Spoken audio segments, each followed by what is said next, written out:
Sobrang init po. Halaman. Pananim po yan. Tinanim po yan para sa bakuran. Ito po ay malunggay. May malunggay din po dito. Yan, ganito po dito sa Abu Dhabi. Disyerto po. Sobrang init po ngayon dito. Ayan po, hanggang labas po. Yan. Yan po ang kalsada.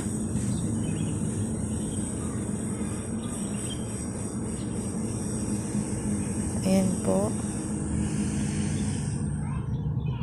Panoorin niyo po ang aking YouTube channel na Lisa Dadang. Yan po hindi ko sasakyan. Ito po.